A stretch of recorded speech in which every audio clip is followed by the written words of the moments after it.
السلام علیکم. علیکم السلام و رحمت الله و برکاته. خسته نباشید آقای انصاری گل. سلامت باشید. میشه خودتون رو معرفی کنید؟ هادی هستم از اهواز. آقا هادی بزرگوار، بفرمایید برادر عزیز. خسته نباشید آقای انصاری. سلامت باشید. واقعا خدا قوت. سلامت باشید برادر بزرگوار. والا داره روز به روز داره ایمان همه مردم اهواز زیاد میشه. الحمدلله الحمدلله. بعد این حالا محرم امسال دیگه اگر واقعا بیای ببینید نسبت به سالهای قبل خیلی سوت و کور شده. الحمدلله. فقط این جوانای چه بهت بگم علمی ندارن. همین بچه کوچیکا دیگه موندن تو مراسم و عزاداریشون رو شرکت میکنن. همهشون آگاه شدن که میدونن این راه اشتباهیه. هیچ نتیجه ای هم نداره. الحمدلله. فقط این کار باعث میشه که مردم رو از خدا دور بکنن. درست.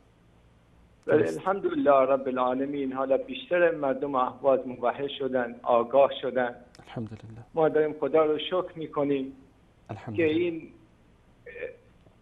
که ما رو موحدمون کرد. خدا صد مرتبه شد. الحمدلله الحمدلله. یعنی هر جا که من برم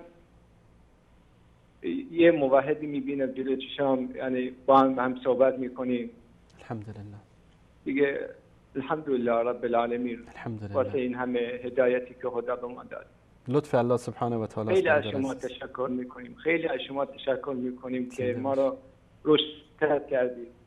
الحمدلله. حالا افتخار میکنیم به دینمون، به مذهبمون. دست شما در نکنه. خیلی زحمت کشید.